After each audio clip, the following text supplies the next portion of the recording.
My name is Ugochukwu Bunaya, and I packed in God's kingdom.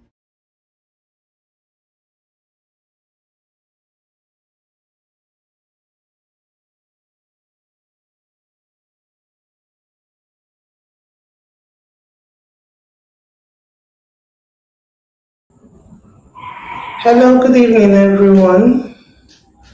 My name is Peace, and I'm your facilitator, one of your facilitators for cybersecurity class. I work hand in hand with my colleague Emmanuel.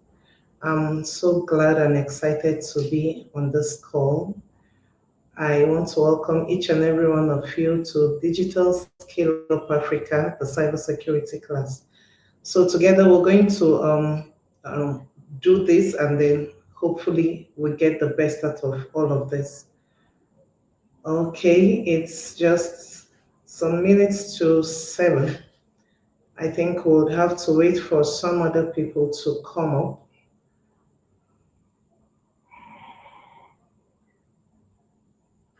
So while we wait for others to join, can you just drop your name and where you're joining from?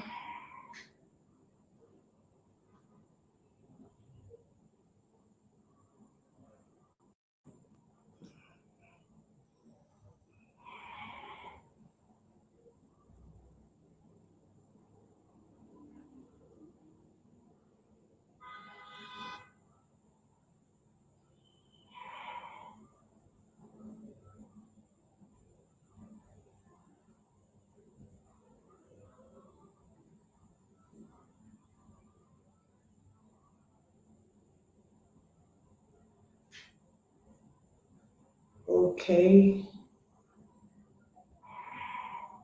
Can you just tell us where you're joining from?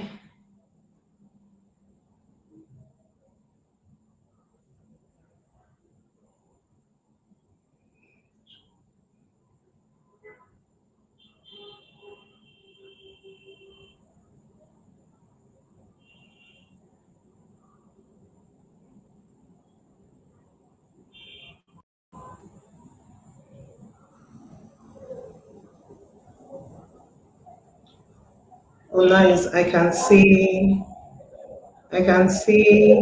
um,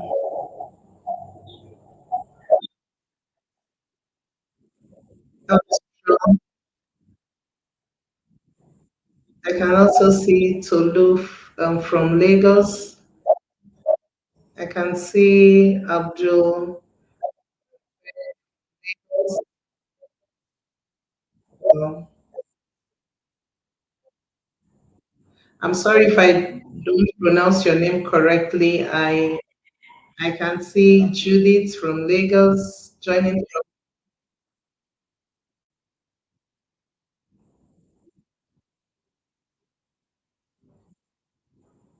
I can see Ayodeji from Lagos. I can see John from Ibadan. I can see Edith from Lagos.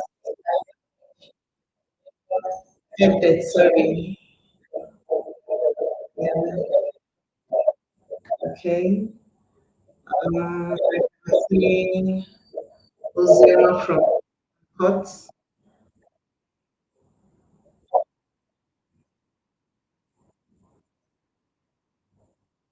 I can also see Machi from Port Harcourt. I can see, wow, a lot of Lagosians are on this.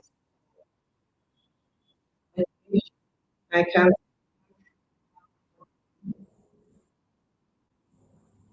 I saw someone from Makadi. I can see someone from Abuja. Okay.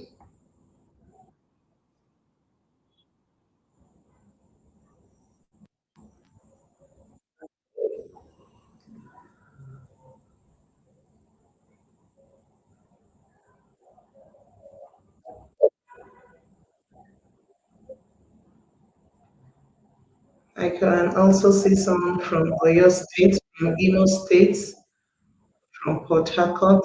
I can see Richard from Makodi, Mutsu from Owerri. Nice. All right.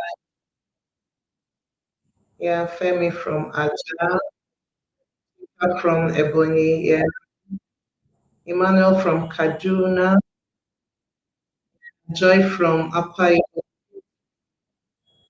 Oh, nice. Oh, beautiful. So when we do this, I'm going to do a recap, or you're going to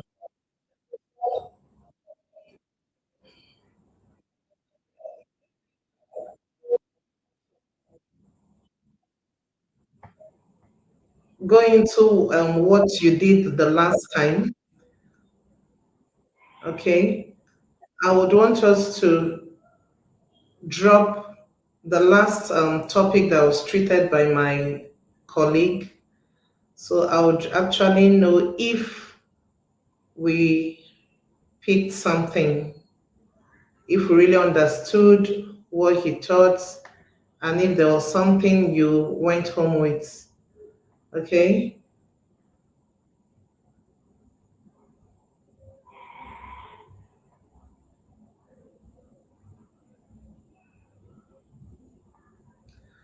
So what was the last topic, what he treated last time?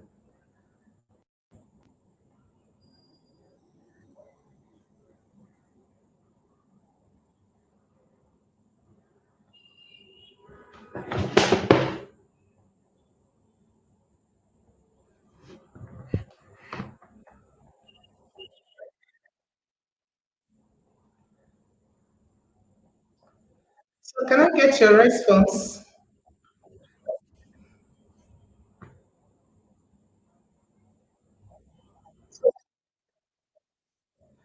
Okay, John Oluwashe said, what is cybersecurity? And someone said, introduction to cybersecurity, foundation. So nice, nice, nice.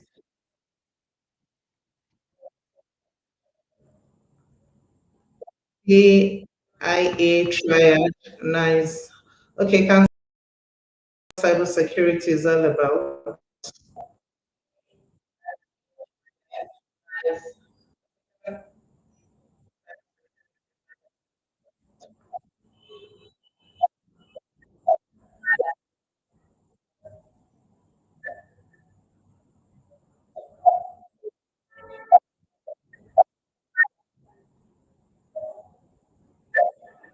Okay, so now I want to know if you had really gotten what he talked about, what cybersecurity is all about. Can someone just define what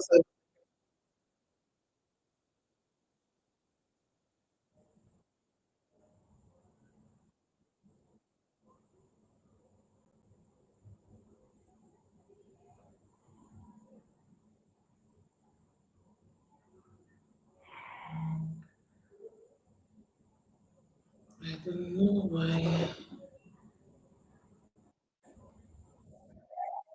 Okay, someone said my voice is breaking. Oh, is it clear?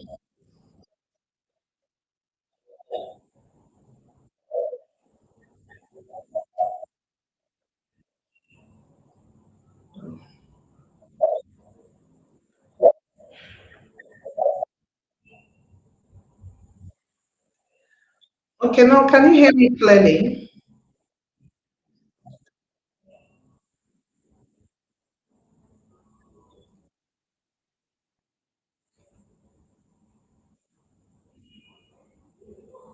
Okay, so I think I should go off the camera.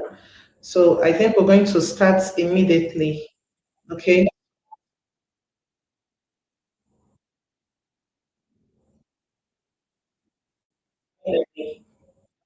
thank you. I've gotten a lot of responses. Cybersecurity is the practice of protecting network systems and data.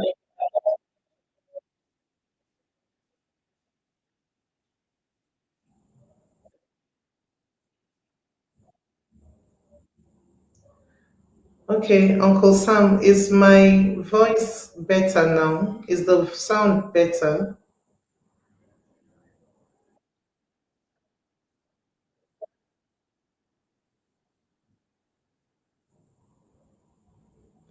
Okay. So without wasting much time, I want to welcome each and every one of you to this class. As I said earlier, I will be taking you on this course with my colleague Emmanuel. Started the first session. I knew it was quite impactful. Okay, so today, without wasting much of your time, I would like us to go straight to what we have for today. Yeah,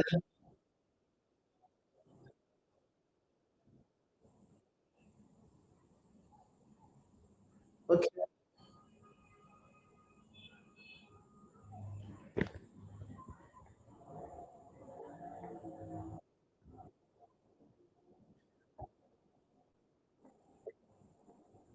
okay. So what we have today, we're going to be looking at career paths in cybersecurity. All right.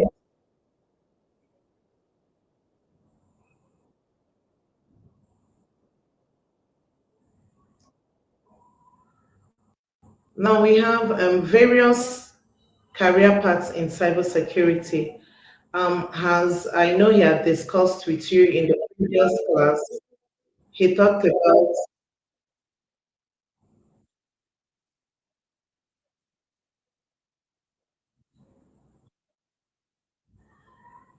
about various things that has to do with cybersecurity, and now we're going to be looking at the career paths in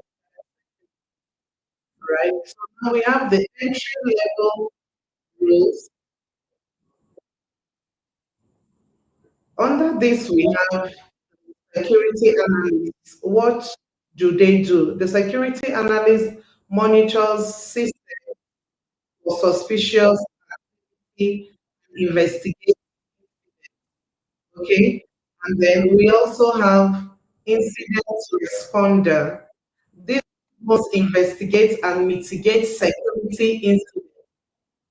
You might be new to all of these words like incident, mitigate, vulnerabilities. But before the end of today's class, you would know the meaning of this word that will be coming across as we go ahead. Okay? So for an entry level role, you can start by being a security analyst and you just be there monitoring systems for suspicious activity and investigate incidents. Okay. And also, you also investigate and mitigate security incidents such as malware and breaches, right? Then we have the mid-level roles, which are penetration tester, we call them ethical hackers, okay?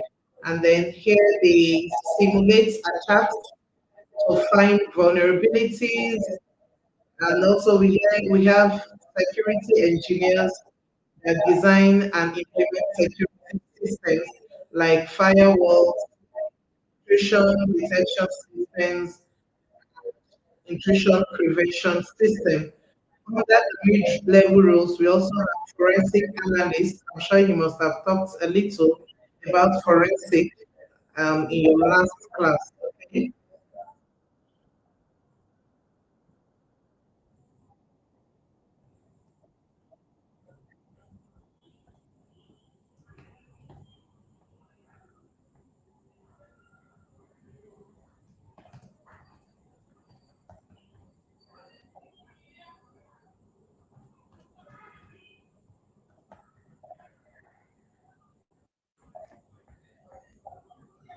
I'm sorry about the echo. I don't know why. Okay.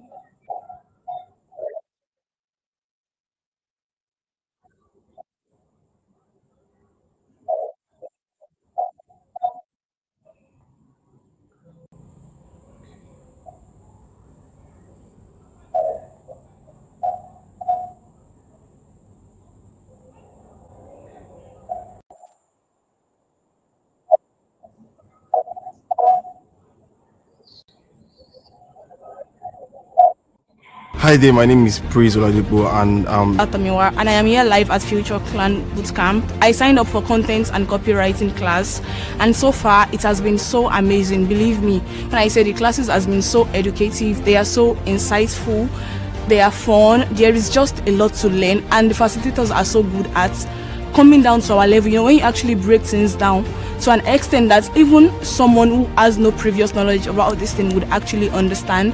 So yeah, the classes has been amazing. We've had group works, lots of presentations, and I would actually recommend this to everyone. And I just want to say a very big thank you to Incubator for actually bringing together this amazing program, because I mean, this is no joke at all. Bringing 1,000 plus people for this on a full scholarship, I would recommend this to anyone and everyone I know. Thank you so much. My name is Akinsonya Olatomiwa. The journey of a thousand, the video creative director of my.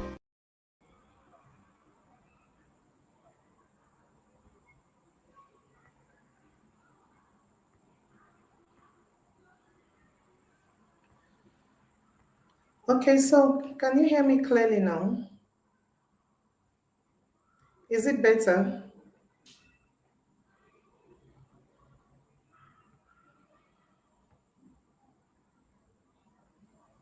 Okay, thank you very much. Sorry for that.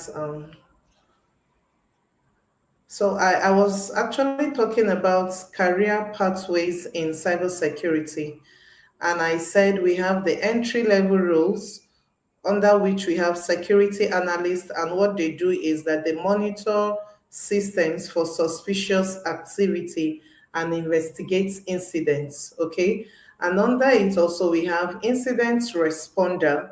These ones respond to investigate and mitigate security incidents. For instance, if there's a malware attack, if there are breaches, they investigate the causes of all of this attack, and then they mitigate, that is, they stop further occurrences of such. All right. So for the mid-level roles, we have penetration tester.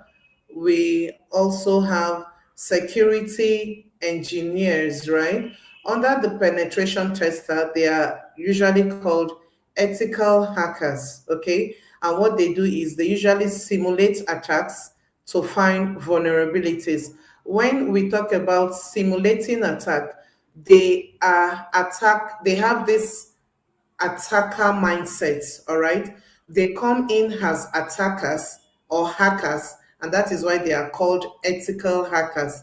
They are ethical, that is, they are professional in hacking. They are not coming with the notion to cause harm or havoc, but they simulate attacks to find vulnerabilities.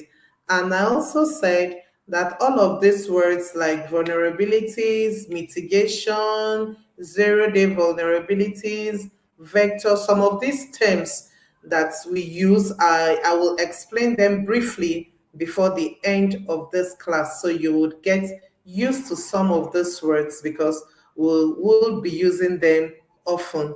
Okay, so for the mid-level roles, we have penetration tester. If you want to be an ethical hacker, then this role is suitable for you. Also, if you want to be a security engineer, is also suitable for you. And also under it, we have forensic analyst.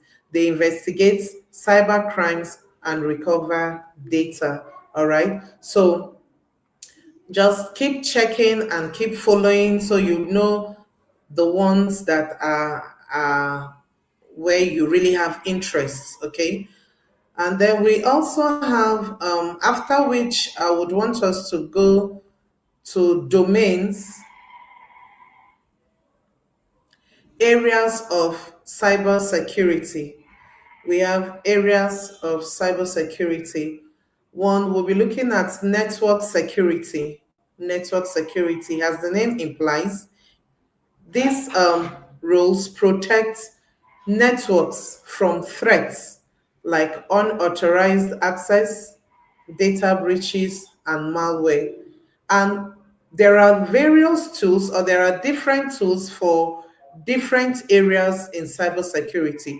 So if you want to go into network security, there are tools you should be conversant with. Okay, so as I said, that network security here, it has to do with the protection of networks, yeah, right, from threats and unauthorized access, and also data breaches. Okay, and the goal here is to ensure the safety of information flow through networks. All right, these are the areas you could just pick up interest and then develop your career on. And also we have application security. Unlike the network security, network has to do with protecting network or not allowing unauthorized access to a particular network. And I said the tools for doing that is firewalls. So most times in your system, in your laptops, you find that for those that use Windows, you find that Windows firewall defenders are automatically, activated. Okay, so by the time we go further, you know what firewalls are, what they do, and how they really help in preventing attacks. Okay, so probably your systems most times do the work of a security cyber security personnel without even your knowledge. All right, because for every Windows, for every system, it is automatically activated, which is your firewall that prevents unauthorized entrance of traffic or network traffic that are being malicious. Okay, so if there's a lot of traffic on the network, the duty of a firewall is to prevent some kind of network gaining access into your system. All right, so then we also have the goal is to prevent application from being exploited. That is for application security now. All right, and what it really does is it secures software application by identifying and fixing vulnerabilities. I promise you, you're going to get used to all of these words. Someone might be asking, what's the meaning of vulnerabilities and all of that? So as I said earlier, before the end of this class, you will come across some of these terms, and then you really know what they mean and what they do.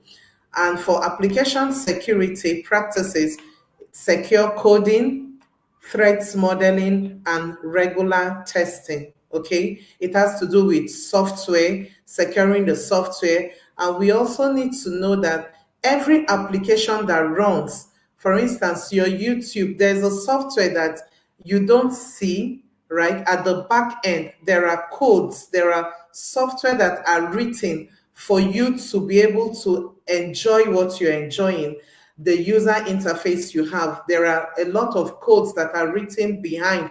So for application security, all of these codes that are written behind various applications, your WhatsApp, a lot of applications that we use these days, there are codes that are written to ensure that we enjoy what we enjoy. So there is a need for this software to be secured. All right, so that is where application security comes up, and then the goal is basically to prevent applications from being exploited. All right, so that is one.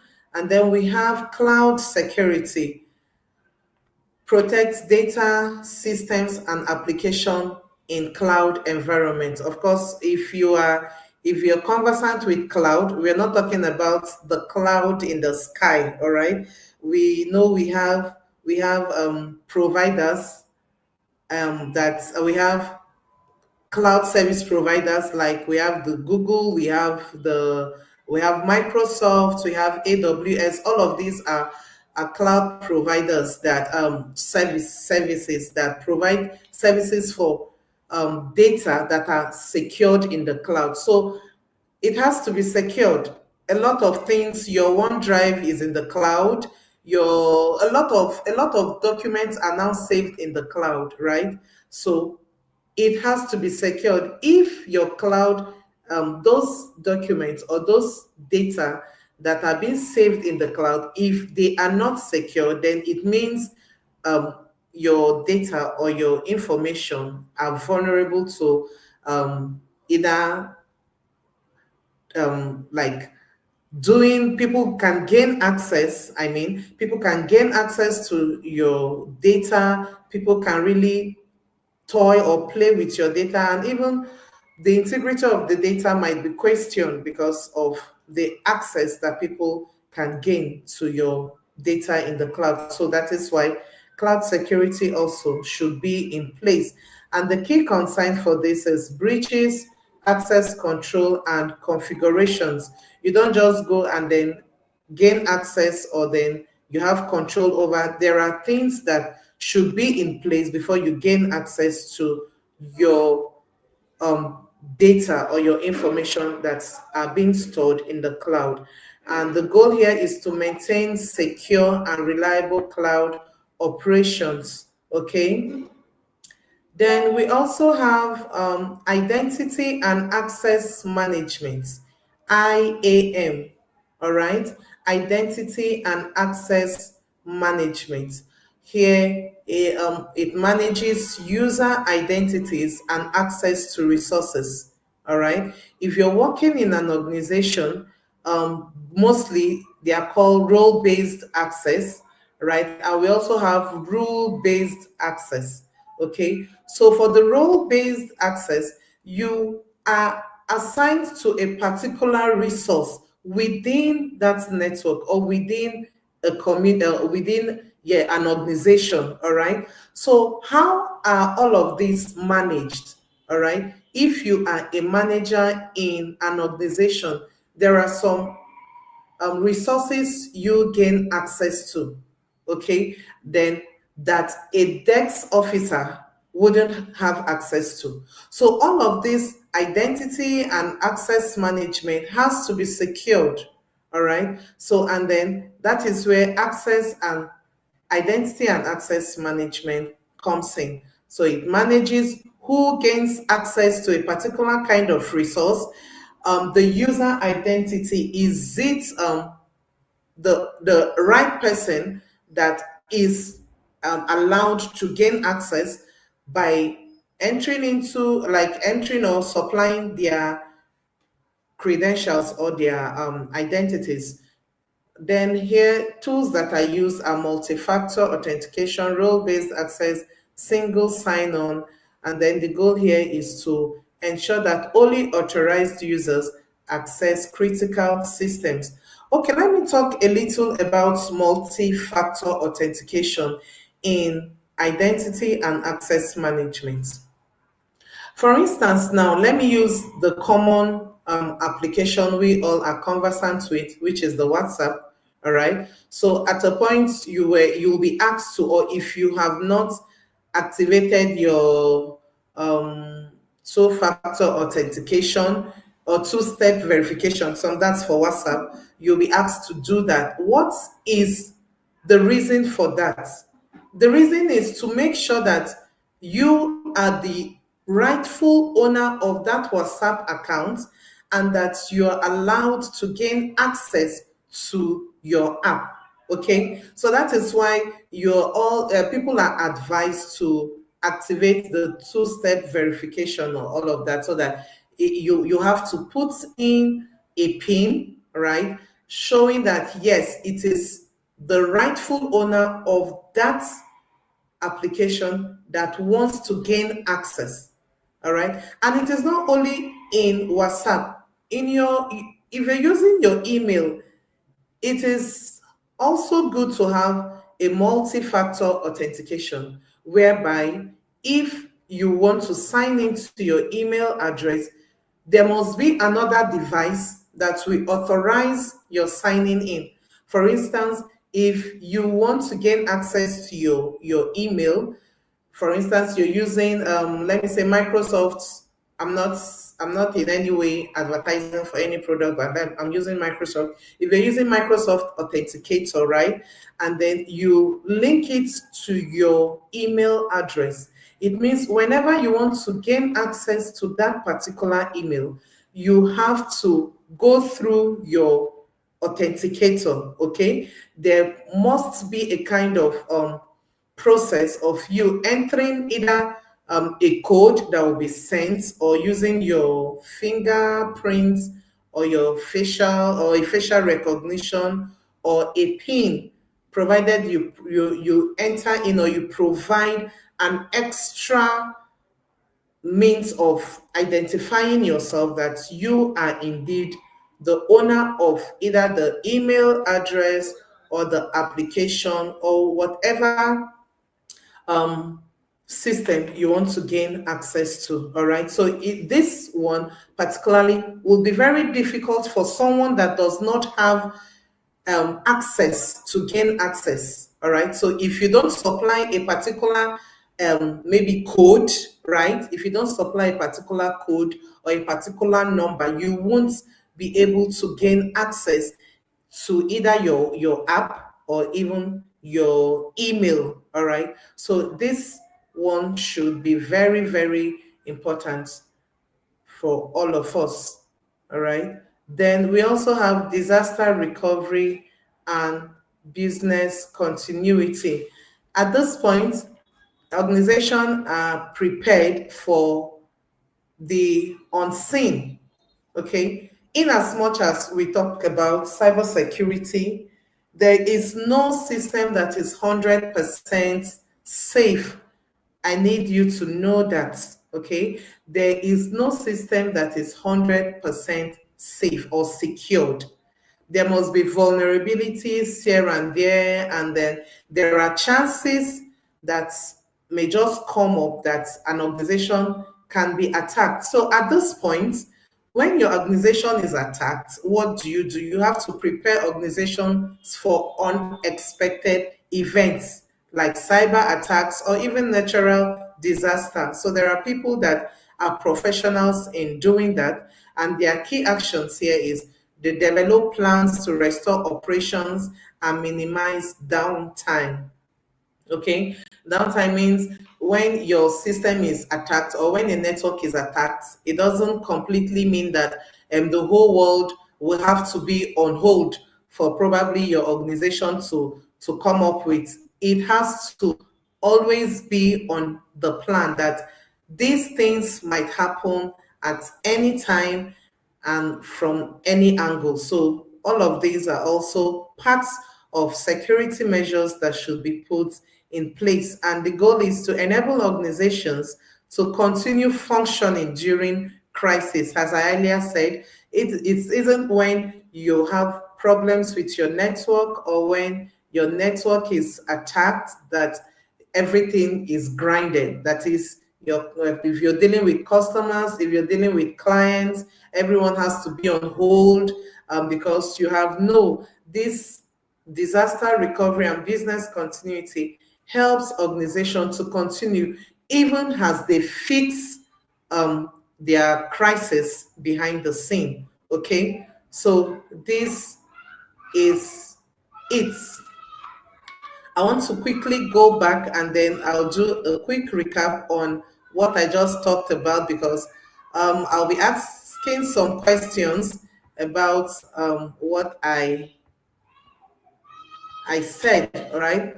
So first of all, I talked about pathways in cybersecurity. Pathways in cybersecurity. I talked about the entry level rules, and I also talked about the mid level rules, all right? And then, yeah. So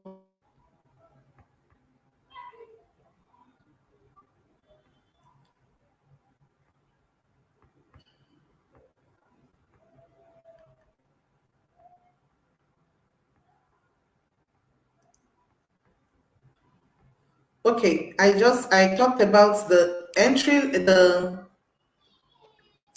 level rules, which has to do with security analysts and network engineers and all of that, right? And then I talked about the mid level rules, right? Where you have the penetration testers, the ethical hackers, they also called ethical hackers, And then we have the,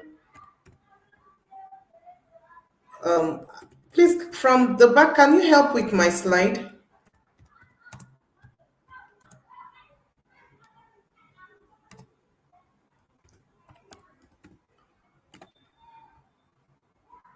Okay, okay, thank you. Right, the mid-level roles, I talked about the penetration testers. Um, Go back, please. Please go back. Yeah, thank you. The penetration testers, I said they simulate. No, please go back. Please go back.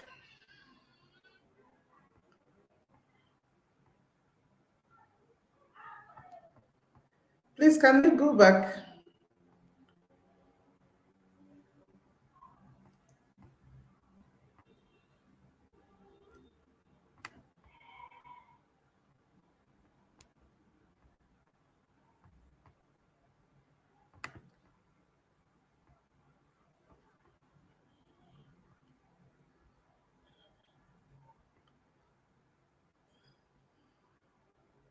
Okay. Okay, so let's start with the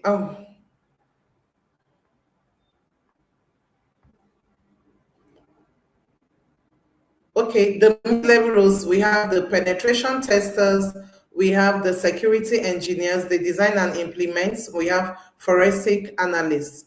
Okay, so now we have, let me see if we have questions. Questions, questions, please.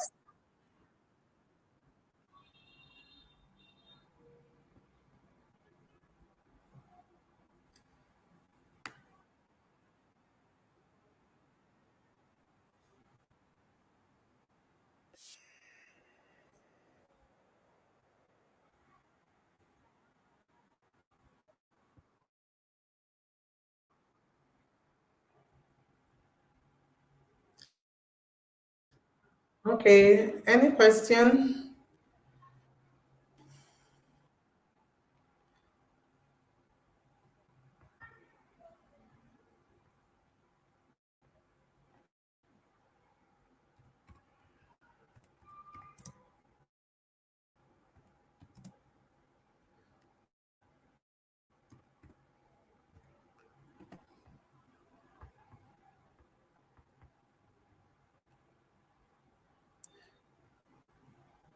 Okay, my question is, okay, someone said I should revisit the career pathways.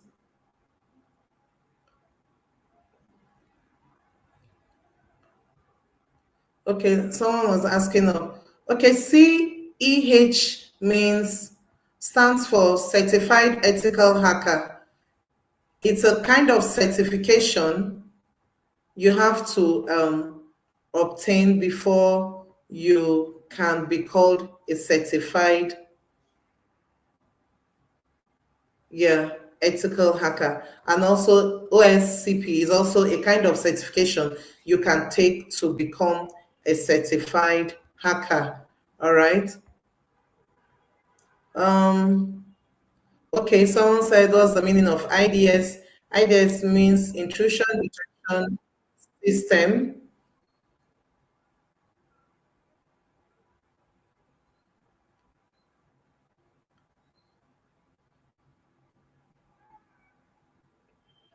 All right, I can see a lot of questions. Difference between penetration tester and a forensic analyst. Okay, penetration tester, as I said, is it has to do with ethical hacking, right? They simulate attacks and then get vulnerabilities from networks, while forensic has to do with cyber crimes, investigating into cyber crimes, and all of that. All right. So now,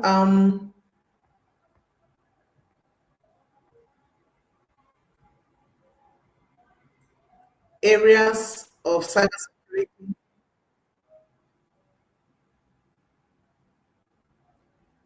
I've talked about the areas of cybersecurity. We have the network security, I'm sorry, application security, network security.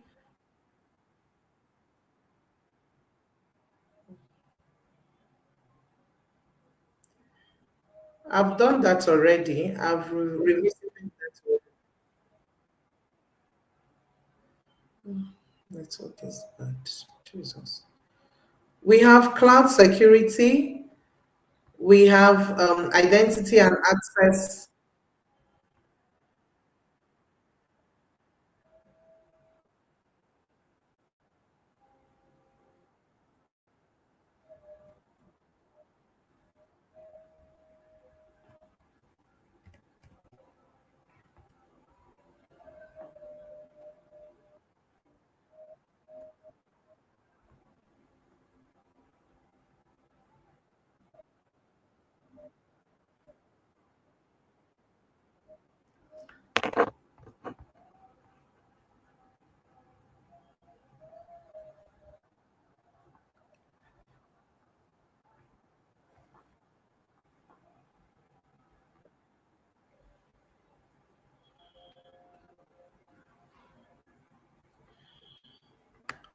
So can we go ahead?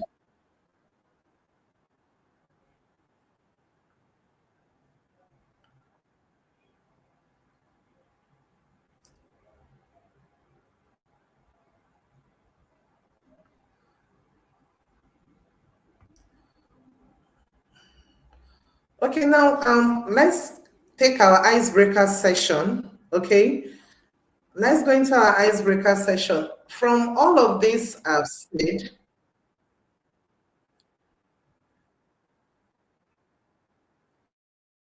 career path aligns with your passion for cybersecurity.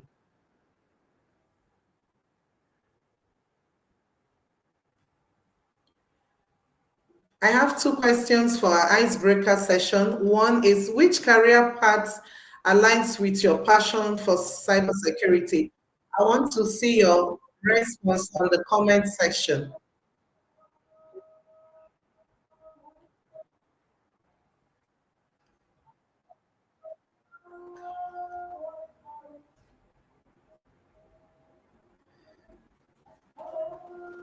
Yeah, I want to see our responses.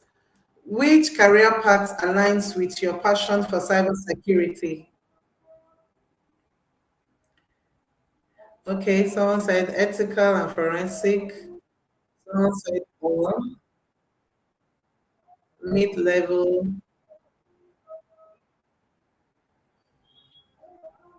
Okay, okay. Or someone said or. Hmm.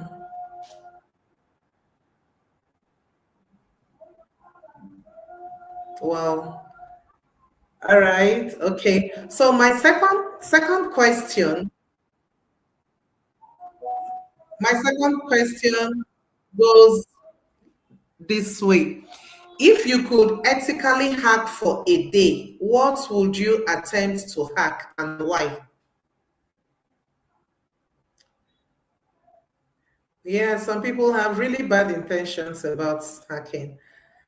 Yeah, so I've seen your passion, your career path. The second question is, if you could ethically hack, I mean ethically hack, you have the license, you know what to do, and how to go about hacking ethically, please. Oh, someone said Central Bank of Nigeria. Okay. If you could ethically hack for a day, what would you attempt to hack and why? So when you tell me Central Bank of Nigeria, you tell me,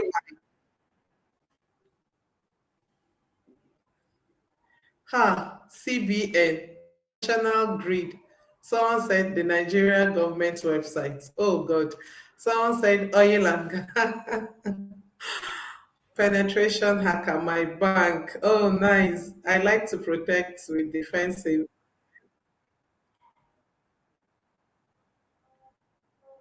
I would someone said NNPC account. So, but you're not telling me the reason. your answers are not complete. Can you just put down the reasons why you are hacking a particular organization? Oh, someone said my company, MTN Network, Zenith Bank.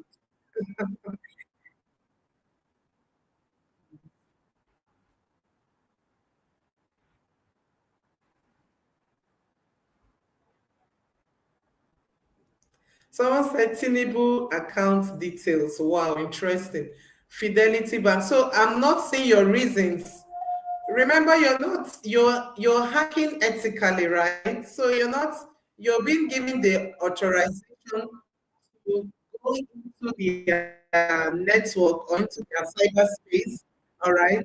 So why would you do that ethically? If I could hack, I would hack DSTV because their subscription is too high. Interesting. Someone said, oh, a lot of I would hack DSTV. Okay. Forensic, someone said MTN network. I would love to be defensive. Okay. My debtors to collect my money. Government accounts, right? I will hack CBN to know how much funds are dispersed. Right. Okay. I next level so that Nigeria will be good. Nice. Then I can.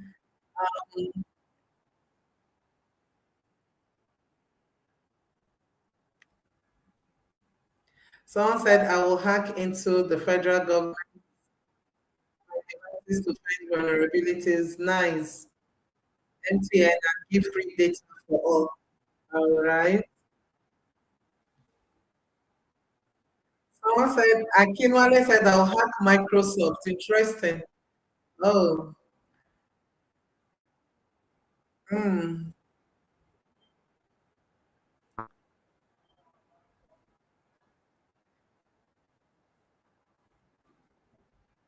Someone said that you hack the crypto space. Wow. Hmm. Wow. Interesting.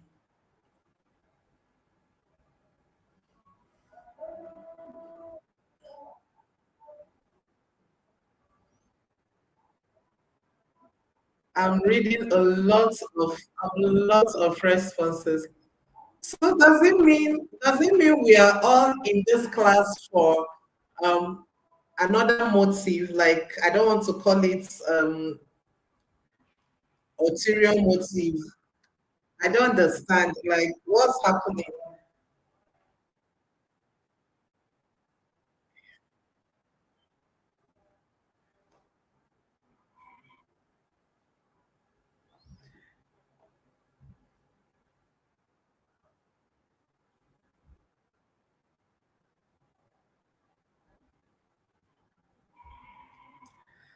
So please, I am pleading. You're not in this class to learn how to hack into MTN's cyberspace or Zenith Bank or CBN. We're not teaching you all of this to go and hack their network. Please, please. Mohammed Sadiq said sporty bet accounts because the money that. All right, guys, let's go back to class. This is interesting.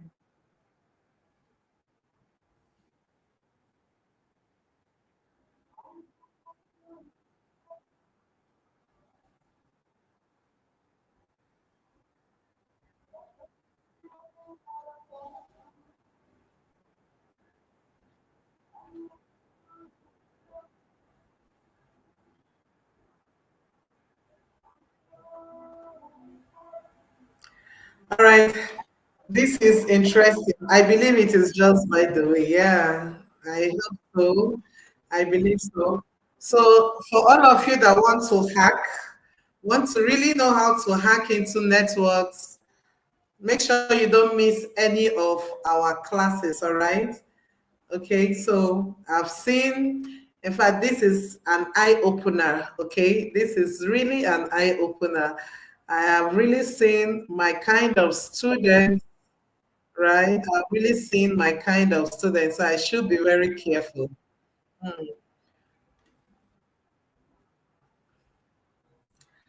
Okay, okay. This icebreaker session is really an eye opener. I get. Now,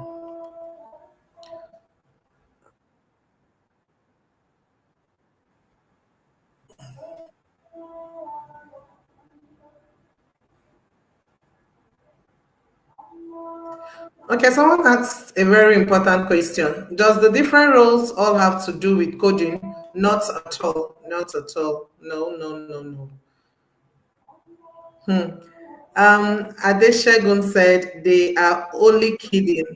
So, yeah, because they have to be very careful. Hmm, interesting, right? Okay, so I think we'll need to go ahead. Let's leave. I think we have to go further. Don't, it's okay. I don't want to, I'm not part of this.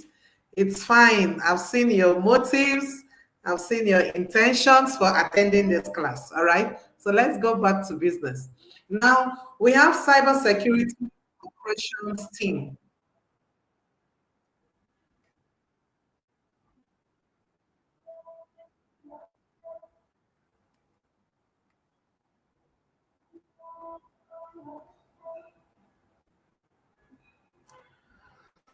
Okay, so now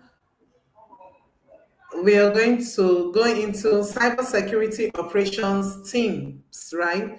We have, if you've heard of red teams, the red teams, the blue teams, and all of that. So we're going to talk briefly about all of these teams.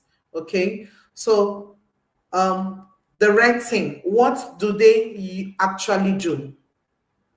The red team are termed the offensive teams, right?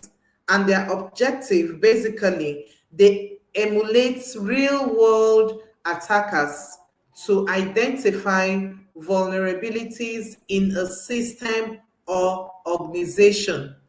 So from my explanation, from the previous slides, I talked about a particular role that simulates attacks, right? So these are the red team. They actually emulate real-time attacks, real-world attackers. They come in as attackers to identify vulnerabilities in a system or organization. And can someone tell me who they are? Can someone tell me who they are? Can someone remind me of these people? Who are they? The ones that simulate real-time attack. Yeah, ethical hacking. All right. So they are the ethical hackers. Okay. Penetration testers. They gain access into your space, into a system network or an organization's cyberspace, and then they emulate real world attack. Let me explain this further. All right. Real world attackers, what they really do is what these red team guys do. All right. They come in as attackers. What do attackers do to gain access to organizations' networks, to gain access to system networks, right? So the red team guys do the same thing that a malicious hacker does. Okay, so they go into your system, they find out, oh, how can I penetrate? And once they're able to penetrate, it means that that system is vulnerable to an attack. Okay, so and their activities includes penetration testing, social engineering, and simulated cyber attacks. Their goal is to challenge the any organization's defenses to uncover weaknesses and improve security. For instance, if they come into your space, and for instance, they find out that there is a particular system or there's a particular network that has a kind of malicious threats.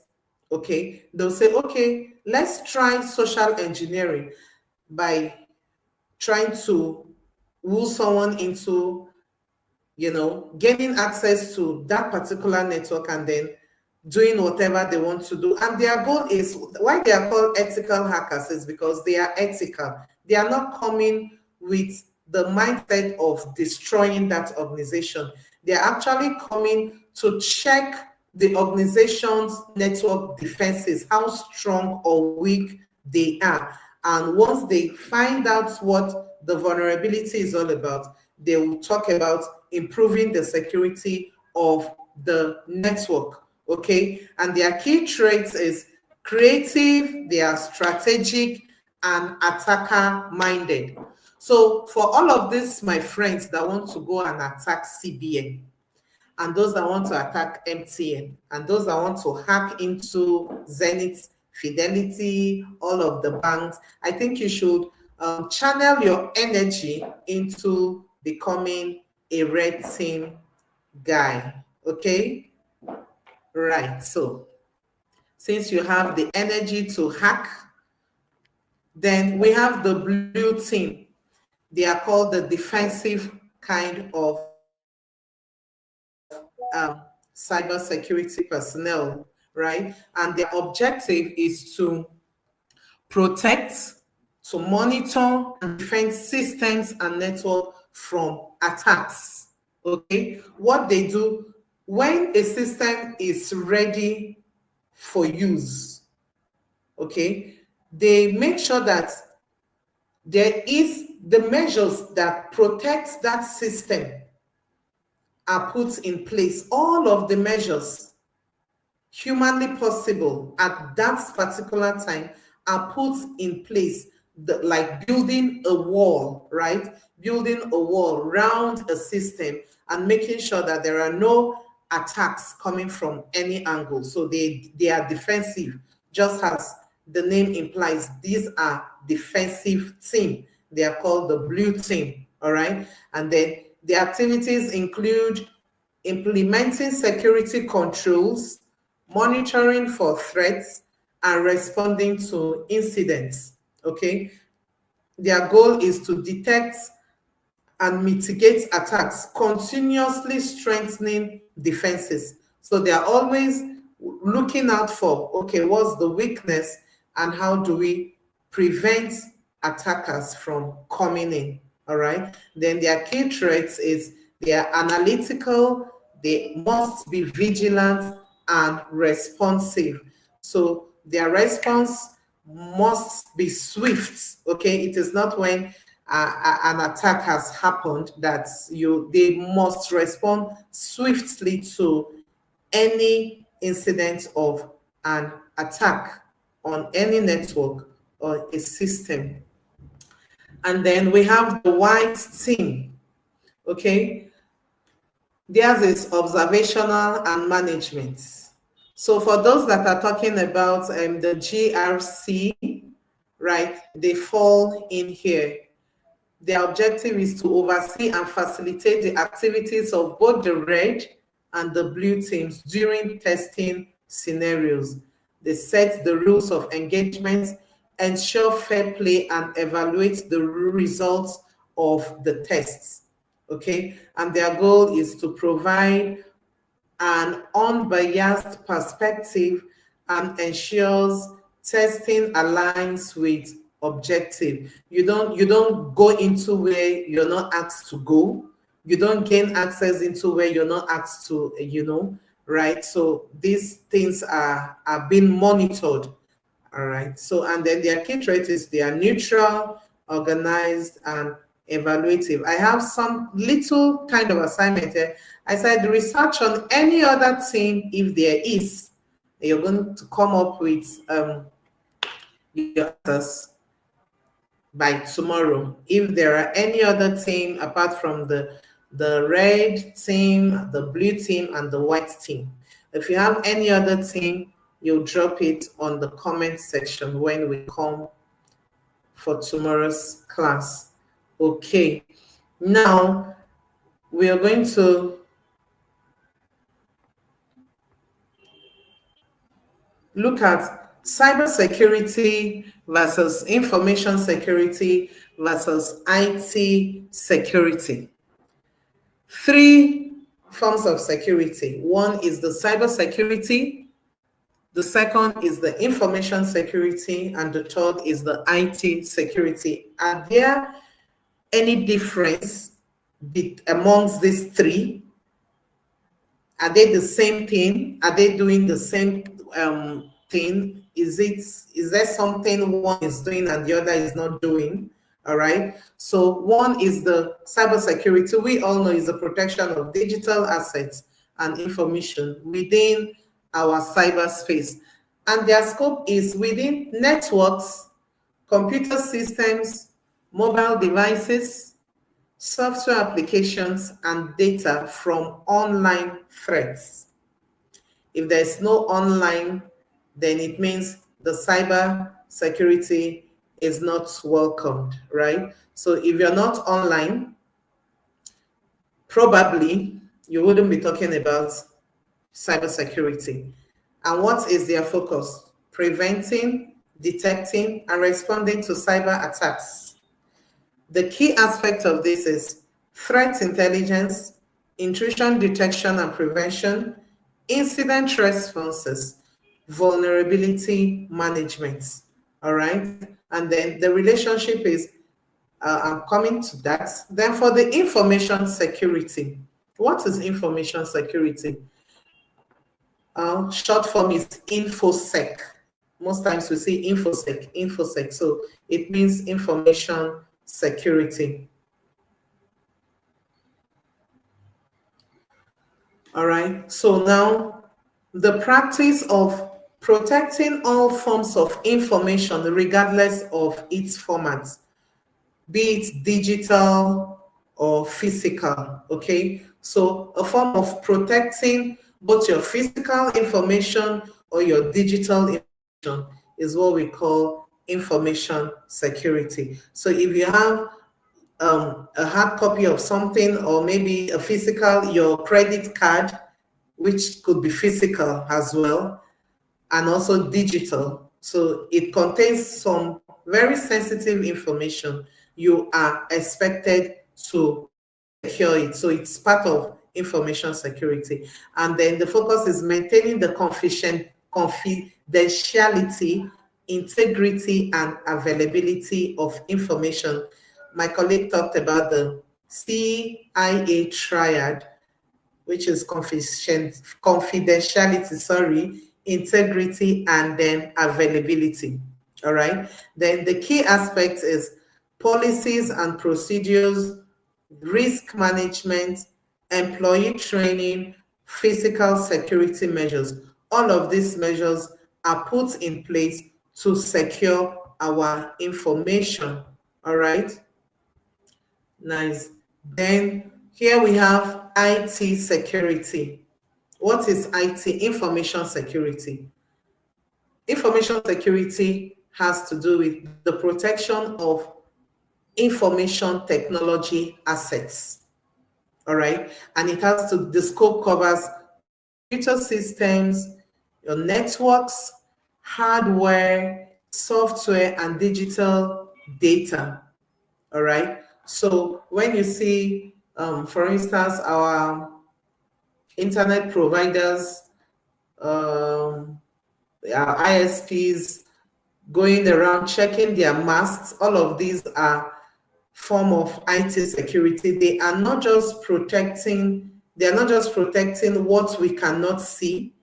They also protect the assets, the physical things we can see, the hardware, the infrastructures, and all of that. So here comes where IT security plays its own role, okay? And then the focus is securing the technology infrastructure that processes, stores, and transmits information. For instance, if a particular mast in your locality is being vandalized, of course, you know that you won't gain access to your network. You won't gain access to cyberspace, all right? So IT security has to do with securing both the infrastructures that transmits information to us, okay? So the act of protecting all of this is called IT security. And their key aspect is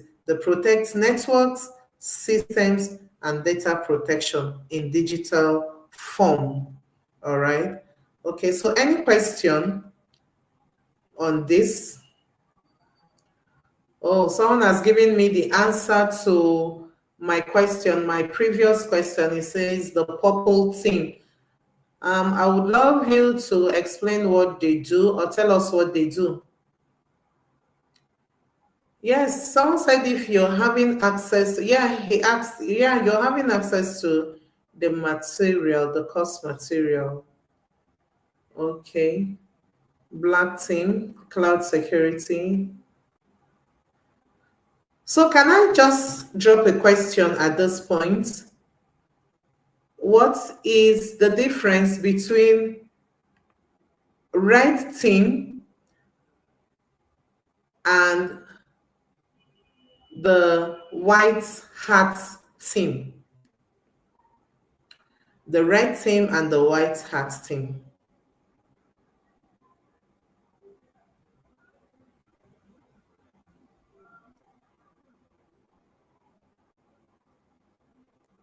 Okay.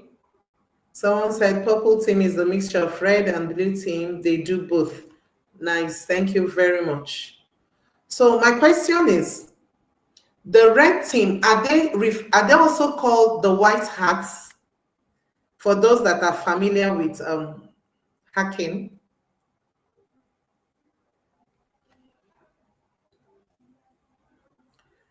Okay, I think you need to investigate on that. Are the red team called the white hats team also?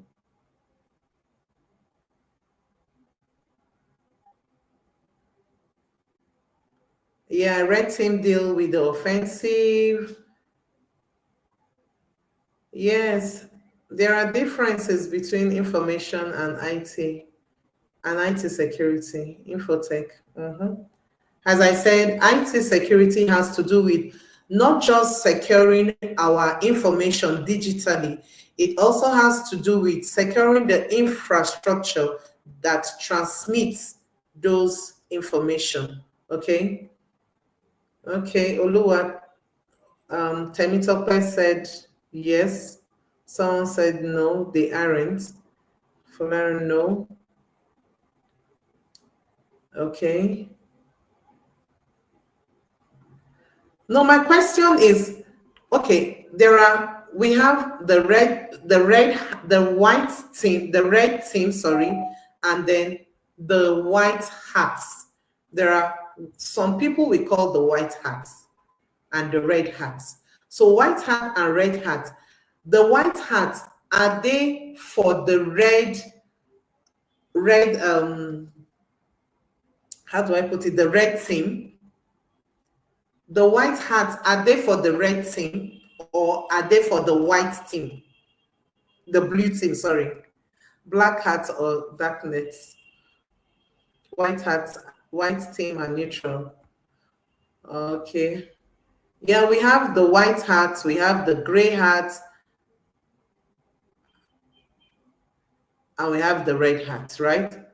So, okay, someone said they are the same. Nice. Yes, they are for the red team, right? Yeah, white hat team are for ethical, exactly. Thank you for your responses. So when you hear about the white hats, be rest assured we're talking about the ethical hackers, which are the red team. Okay, so you wouldn't get confused. All right. Thank you for your responses. Red hats are offensive. No. White hats are offensive, not red. Yeah, okay. All right.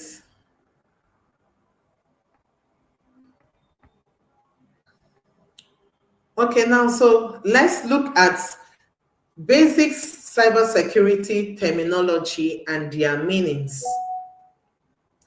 Basic cybersecurity terminology and their meanings, their terminology and what they mean.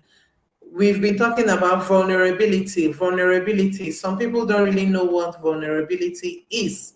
So now, number one term here is vulnerability. Vulnerability means a weakness in a system or a software or a network that could be exploited by attackers. All right, it's as simple as that.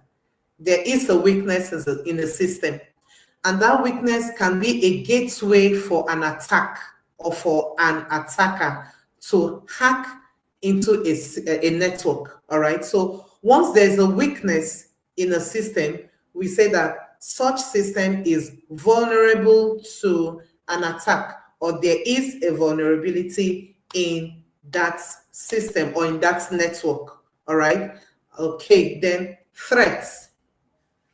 Threat means any potential danger or action.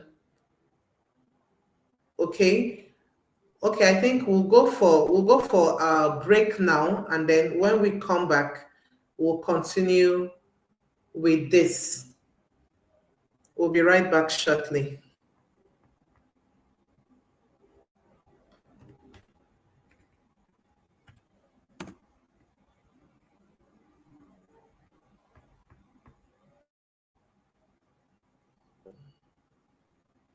Already told.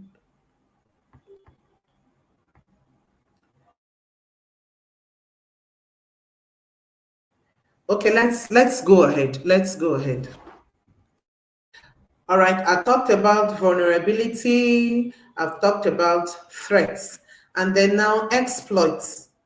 Exploit means a technique or tool used by attackers to take advantage of a vulnerability. Have you seen it? That once there is a weakness, the next thing for the hacker to do is to use that weakness to take advantage of the vulnerability and then explore, right? So we have vulnerability, threats, and then exploitation. Okay, then risk. The likelihood of a vulnerability being exploited and causing damage to an asset or system. So when we say your network is at risk, it means there is a vulnerability that can lead an attacker to explore the network and then cause havoc. It could be denial of service, it could be malware, it could be distributed denial of service and all of that, just causing problems for a particular system or network. So when you hear your network is at risk, it means there is a weakness in that system that could lead an attacker to damage your system or your assets, right? Then we also have attack vector, the method or pathway used by attackers to gain unauthorized access. Attack vector. And this pathway could be phishing emails or infected files. Phishing emails or infected files. When we'll be talking about phishing emails, and we'll also do hands-on on how to check if a mail is fishy, right, or not. So these are methods that attackers use to gain unauthorized access into files. You know, phishing emails has to do with receiving mail from some fake email, right, that comes from unsuspected maybe group or even your organization or those you do things with. For instance, if I want to send a phishing email to you, I might use even your bank name to send it. And you will feel, okay, since it's coming from my bank, then it's okay. But when you look at it closely, all of this you will learn to look at an email closely to know if it's a phishing email or not. So once you get to know that it's a phishing email, of course, you shouldn't open the file or any attachment that is attached to that email. All right. So attack vector are methods or pathways used by hackers to gain unauthorized access to your cyberspace, to your emails, to your personal data and all of that, right? Then patch. Remember, these are some cyber terminology that we'll be using as we go on. So you should have all of this in mind and go through them again and again so you would get familiar with them. Then patch. What is patch? A software update designed to fix vulnerabilities and improve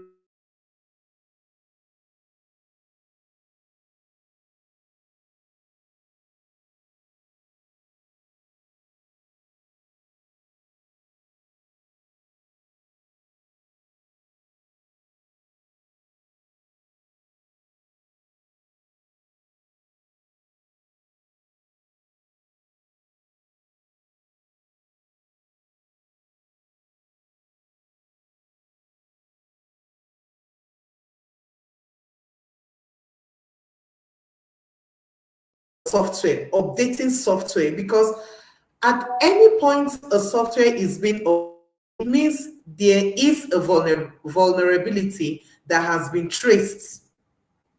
So when you see or when you receive a message asking you to update maybe your WhatsApp or your Windows or your devices for your own good, it means the format, the software that is running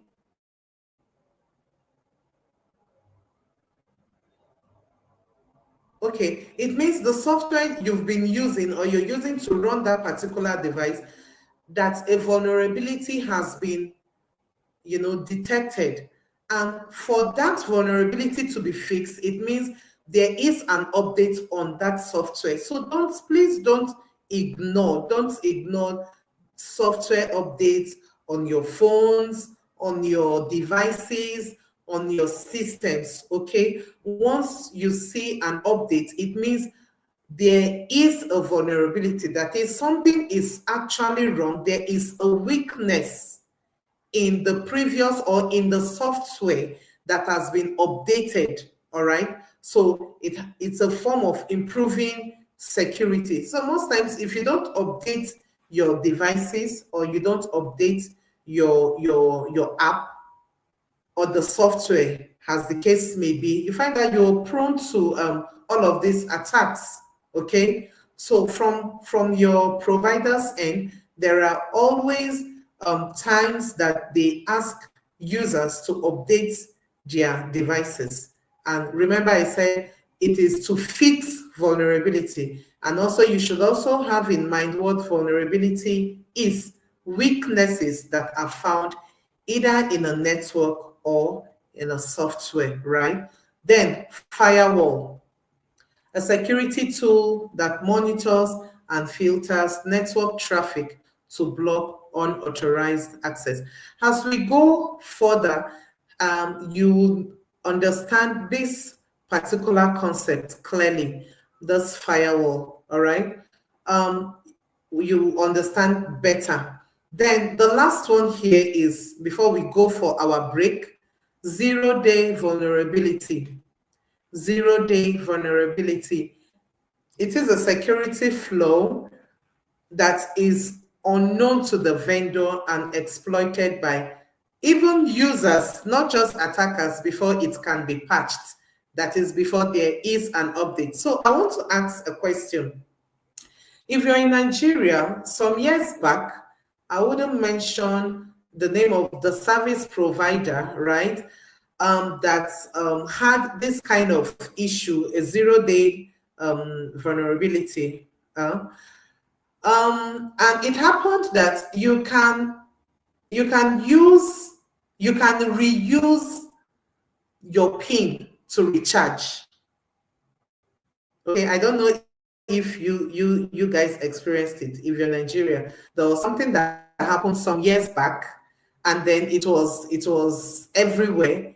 If you have used a particular pin to recharge, and then you'll be asked to, okay, oh, someone said, oh, they are not mentioning, all right. So this was what happened to them. It was a 0-day vulnerability. Okay, so people were using their already used pin, right? They were using and using and using, and then at a point it got blocked because they were able to patch their software. All right, so they experienced this. Okay, it's a 0-day vulnerability kind of thing for them, a security flaw that is unknown. They didn't know that it was happening, and by the time they knew, a lot of people, really feasted on it well, and then people were happy, and even data and all of that. So this is it. There was an issue, and then this happened. So, are we all together? We'll come back shortly after this timeout. See you shortly. Thank you.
Oh, God.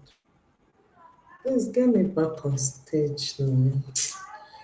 Oh,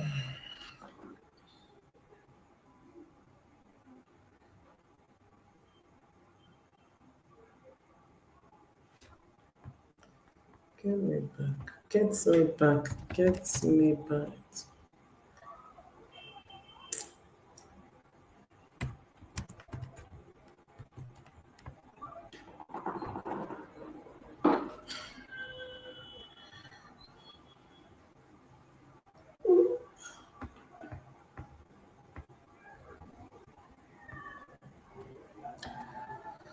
All right, welcome back. Yeah, we talked about some terminologies in.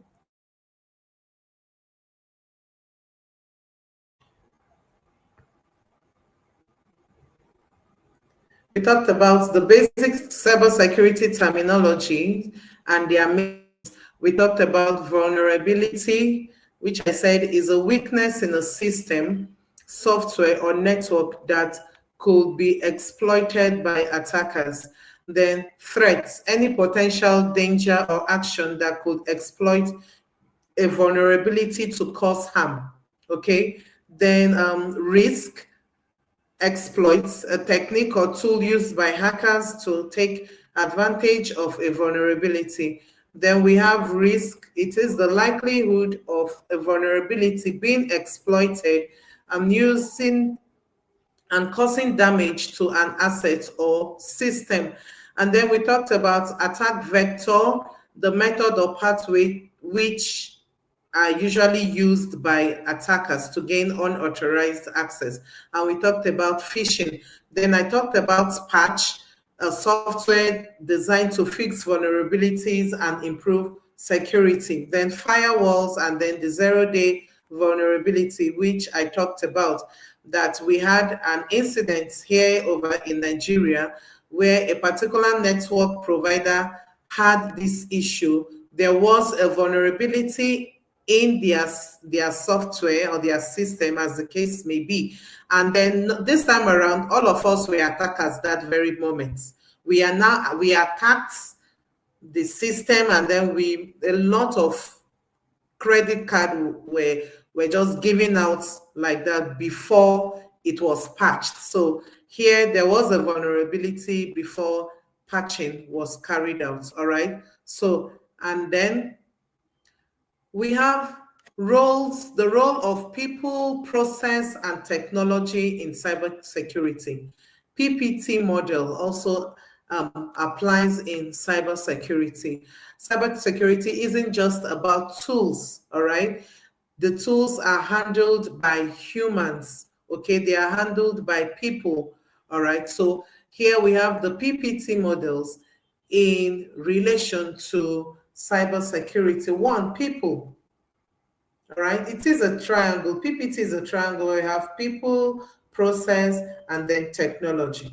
Now, the role of people, the role of the process, and the role of technology, all of these in cybersecurity. What do people actually do when it comes to cybersecurity? Do they help the cyberspace?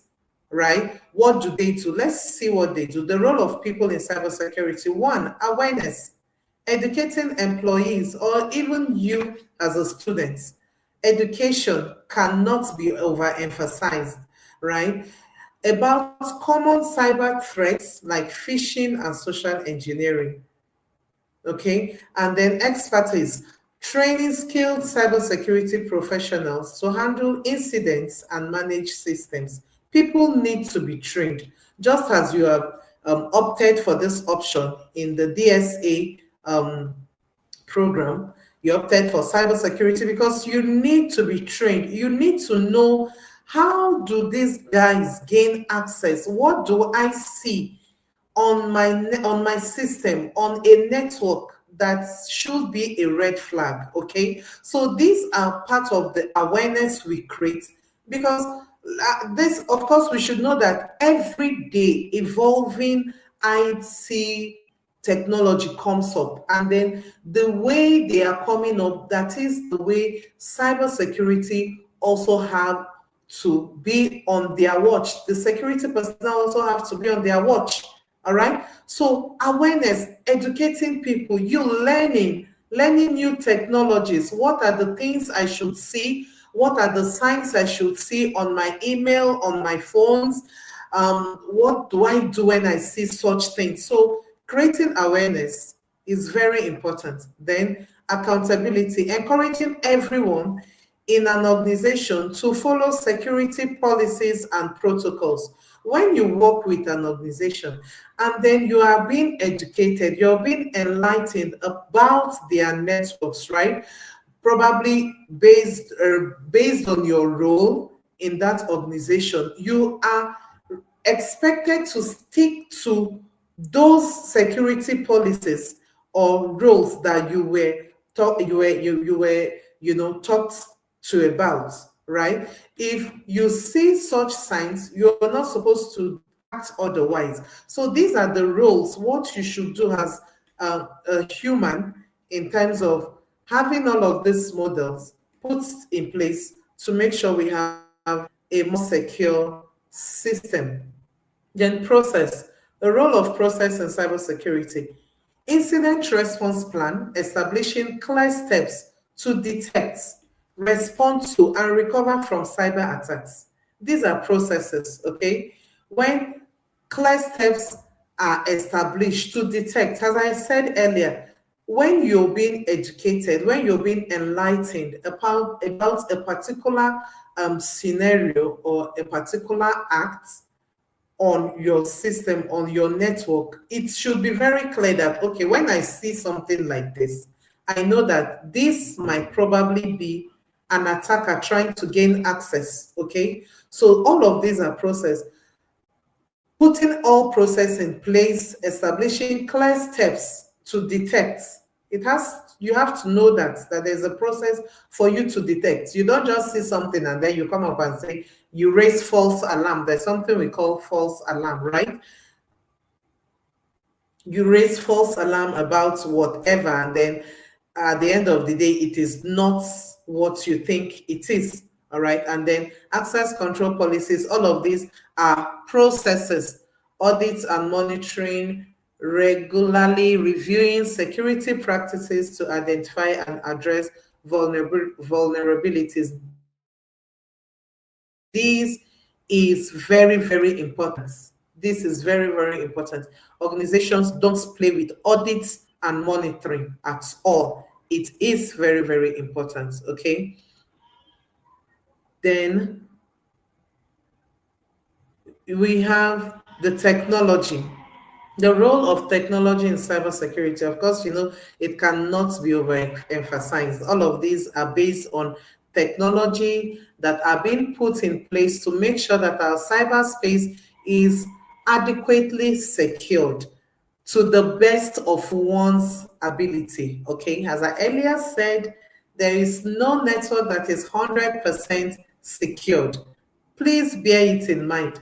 And that is why we keep having patches. We keep having patches, updating software, updating devices and all of that, because at every point there must be a and why is it so? Because of the evolving emergence of technology. All right, the evolving emergence of technology has given room for the things you know today. In the next, probably in the next 3 hours, you could just see that they are outdated because technology is emerging by the day, new technology. So that is why the technology they are emerging, software are being, updated to prevent all of these vulnerabilities and attacks. All right. So the technology should be in place, blocking and detecting threats, all right, which could be done by patching, as I said, looking out for updating events or scenarios. What do we do to improve our security? All right. Samsung does that. Those people that use iPhones At times you need to update, or it does the updates automatically, right? Based on your settings and all of that, because there must be a vulnerability that is seen at that point in time that requires an update or a patch, right? Then here we have encryption, securing sensitive data in transit and at rest, which is very, very important.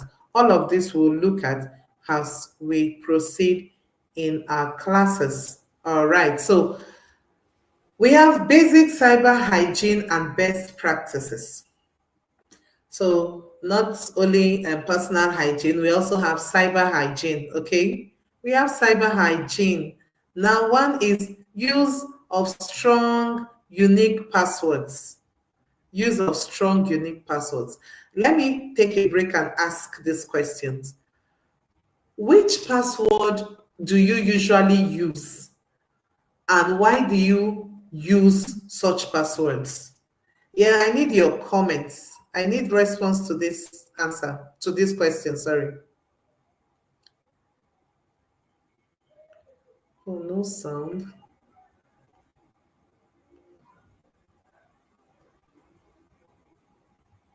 Oh, sorry about that. There was no sound at the point. I'm sorry. Okay. Oh, sorry about that, please. I'm so sorry. There was no sound. And I wasn't looking at the comments.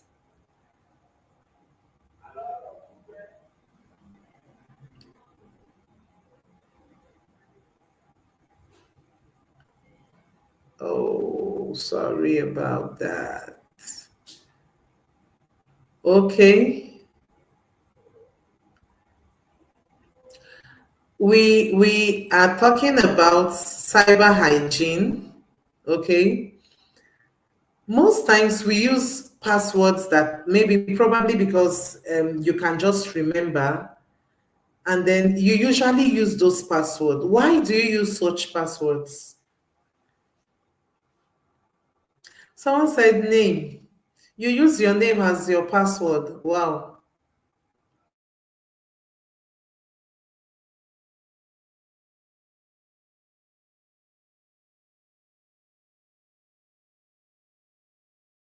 It's number and special characters. Storytelling password, because you cannot get Ngozi said storytelling password. I use my full. Oh, wow. Right. So part of this is what you should look at, okay? The use of strong passwords, unique passwords. Most times we just use our names. Some use whatever, I don't know, but someone just says storytelling password. You can just do something. And also, let me help you at this point. You must not have your password off heart or off head. You can there are notes, there are notepads that are secured even on your system, and the ones you can also download, like Notion. You can write a password and then keep them there for a particular account, provided the password is strong. All right, so we don't keep using weak passwords. You just use names, you just use numbers, and then all of these are gateway for attackers. All right, so get strong passwords, unique passwords. Learn to use alphanumeric special characters. Just play around with some of the strong things that people cannot imagine. In fact, if you can speak Chinese, you can add that. All right, so do all of this to make sure you build a very strong password. Then I talked initially about MFA, multi-factor authentication. It is something we should do. It is not restricted to any accounts. You have your email, you can use your MFA for your email. You have a lot of things, provided it is linked to that device.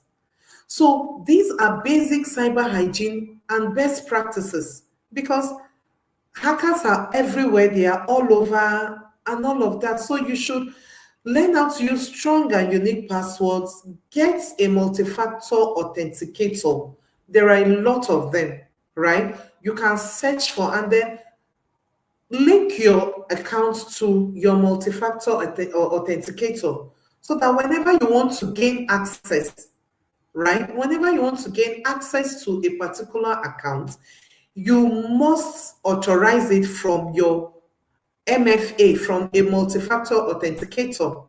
Okay, so that whenever someone wants to gain access to your account, you would know, because the person will be asked to get like an authorization from your MFA. All right, so these are the things we should look into and we should also practice. Then the third is don't click on unknown links. Some of us are very good at that.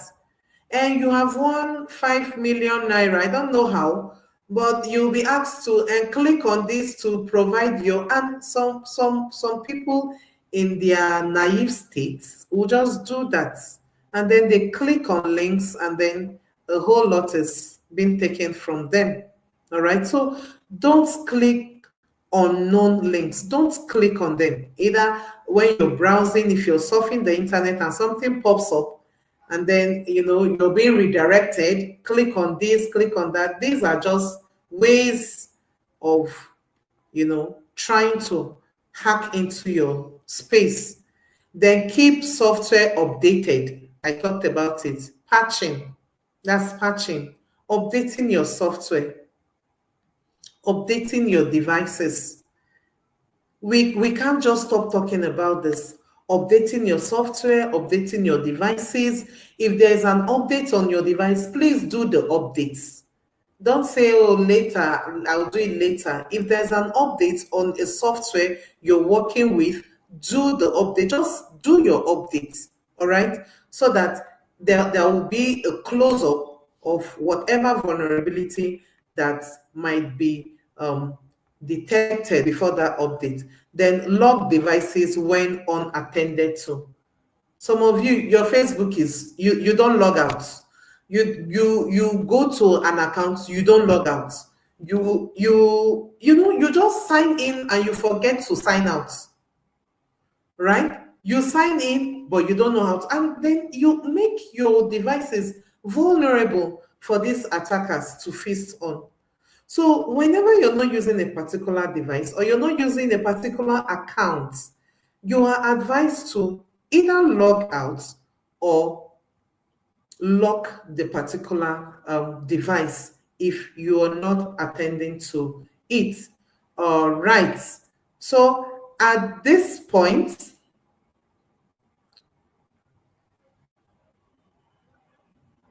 okay, someone said, I don't think password. Oh, you've not really gotten a password that you have to save it somewhere, right?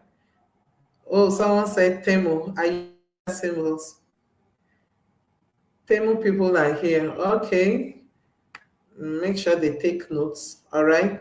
So I think at this point we'll call it a day. Okay, please remember this basic cyber hygiene and try as much as you can to practice them. Any question? I'll take questions for like 3 minutes and then we are done.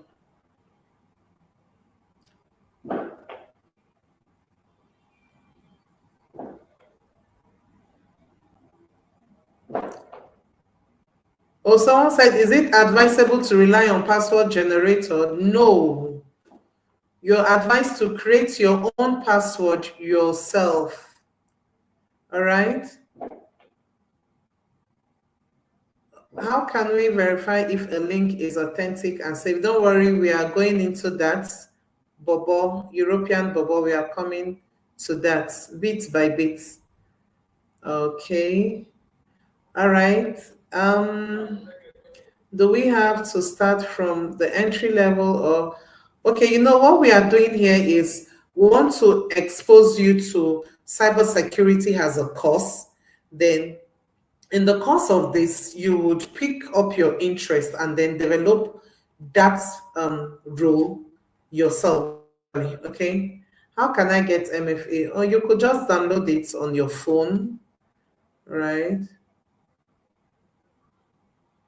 Depending, someone was asking the entry level exam for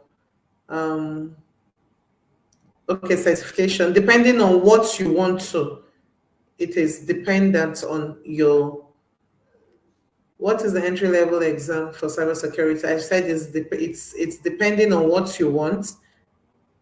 So if you want to be a penetration tester, there are exams for that. You want to be you want to go into forensic, there are exams for that. You want to be a security analyst, there are exams for that also.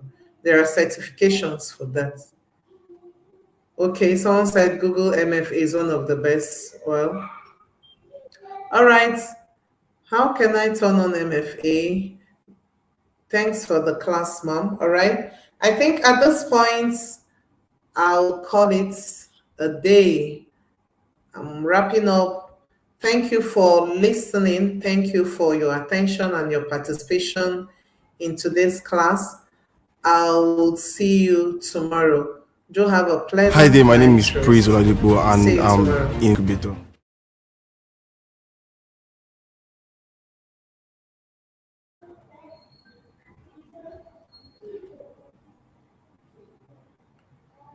Thanks for the class. Yeah, thank you, everybody.